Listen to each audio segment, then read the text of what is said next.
I was 9 years old the first time I went to summer camp. My mom packed my bags, nagging me the whole time. Don't shove wet towels in your backpack. Wash your face before bed. I nodded, barely listening. The camp was set up by a lake, surrounded by woods, with cabins and a playing field. The boys stayed in tents on the west side of the lake, two to a tent. I was assigned to tent 5 with a kid named Steve. He was skinny, with messy hair, spoke quietly, and never really looked anyone in the eye. The first day was normal. After dinner, we sat around the campfire listening to the counselors, then went to bed. That's when I heard it. Hey, hey, hey. A quiet, rapid giggle, coming from the next tent over. I rolled over. Steve was awake too, eyes wide. You hear that? I whispered. He nodded. Not the first time. I froze. You heard it yesterday. Tent 1. Both of them are gone now. I sat up. What are you talking about? Didn't you notice this morning? The director said their parents picked them up early, but last night, I heard screaming. I didn't believe him, but his face wasn't lying. The next day, everything seemed fine. I casually asked the counselor if the kids from tent 1 had really gone home. He smiled and said, yeah, their parents came early. But that night, the sound came again, closer this time. The giggling was right outside our tent. Hey, hey, hey, then footsteps, shuffling around the fabric. Steve and I held our breaths.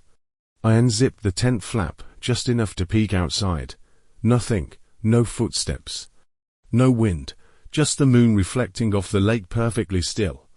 The next morning, tent 6 was empty. I ran to the counselors. They said the kids had begged to go home, that their parents came in the middle of the night. I didn't buy it. I saw them asleep last night. I said. The counselor frowned. Why were you sneaking around other tents? I wasn't sneaking, I heard something. He patted my head. You must have dreamed it. That night, I stayed awake, flashlight in hand. I was going to catch whatever was making that sound. Right after midnight, hey, hey, hey. I slipped out the back of the tent, hiding between the trees. The giggling came from near tent 3. I crept closer.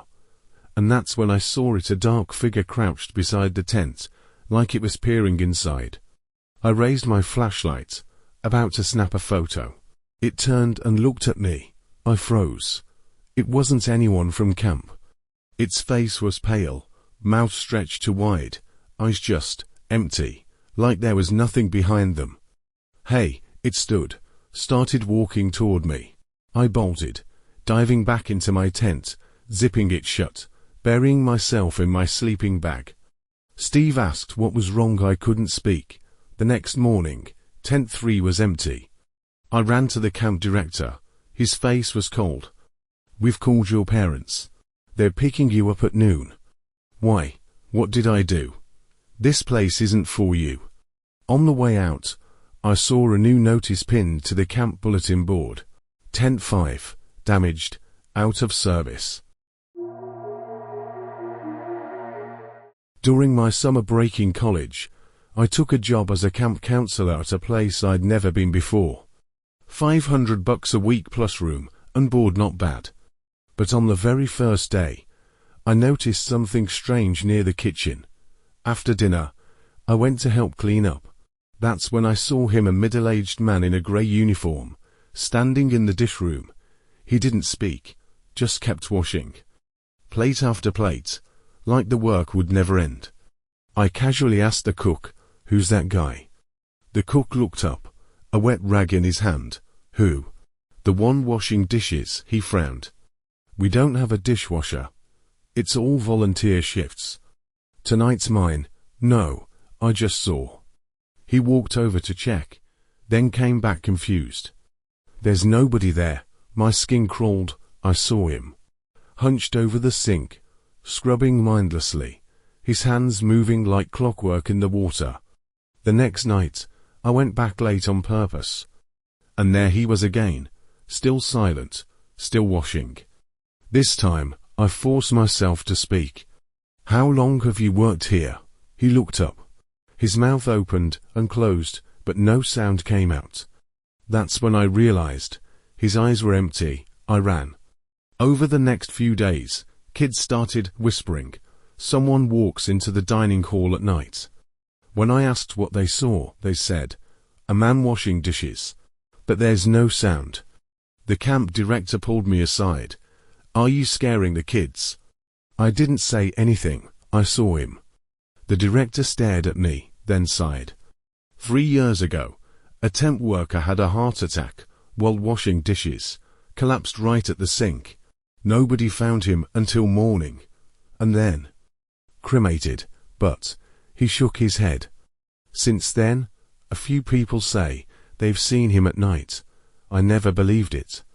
That evening, the light in the dish room was on again. He was there.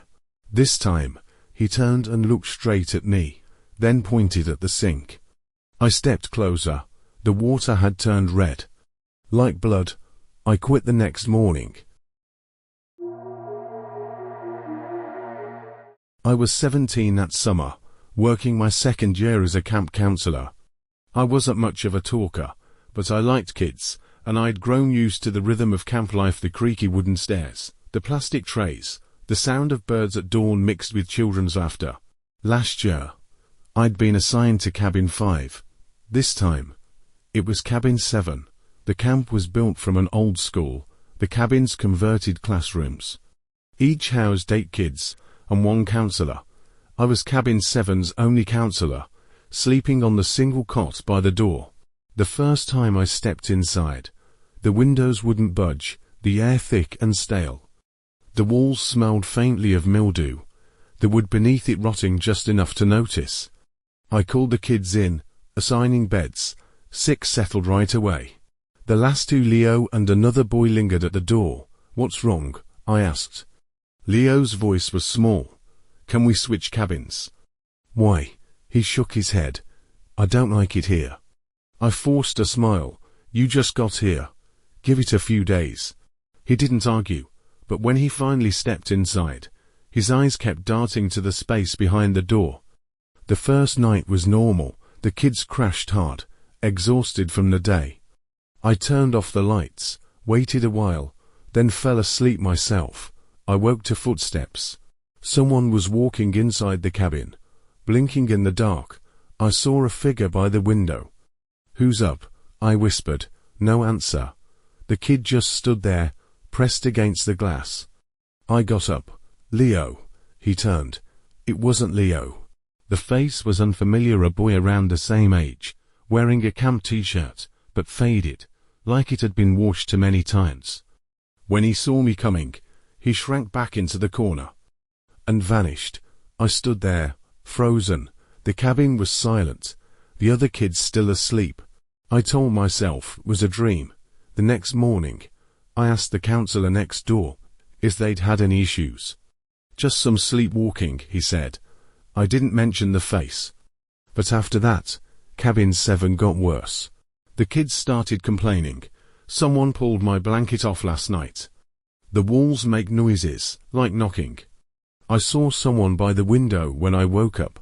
I reported it to the camp director. He studied me for a long moment before saying, Cabin 7's had issues before. You're the first counselor who hasn't asked to switch. What happened before? He didn't answer directly. If you want to move, I can arrange it. I refused. I didn't want the kids to think I was scared too. That night was worse. At 2 a.m., a scream jolted me awake. Mark, one of the boys, was sobbing at the foot of his bed, pointing at the corner. He's over there. He's watching me. I flipped on the lights. Nothing. But the kids were all awake now, pale-faced. Some swore they'd seen someone outside the window. Others heard knocking. I opened the door. The hallway was empty, just the dim yellow glow of the nightlights. When I turned back to the window, the glass was fogged like someone had pressed their face against it and breathed. I started digging. The camp's old website had nothing, but I found a local news clipping from 8 years ago. 9-year-old boy disappears from summer camp. Last seen in Cabin 7. The director's face went tight when I showed him. That was a long time ago, he said. They never found a body. Case is still open. You think he's still here? He didn't answer. That night, the kids refused to sleep. We left the lights on. I sat by the door, flashlight in hand. Then, around midnight, the figure appeared again. This time, at the window. I yanked the curtain back. The pale face was pressed against the glass, lips moving silently. His hand rose, finger dragging across the fogged pane. Let me in, I turned. The kids were all awake now, sitting upright in their beds, staring at me. No one spoke, but I knew they saw it too. I didn't let him in. By morning, the words on the window were gone. The director moved us to another cabin. As we left, I glanced back one last time. The boy was still there, framed in the window. Not smiling, not moving, just watching. I turned away and walked faster.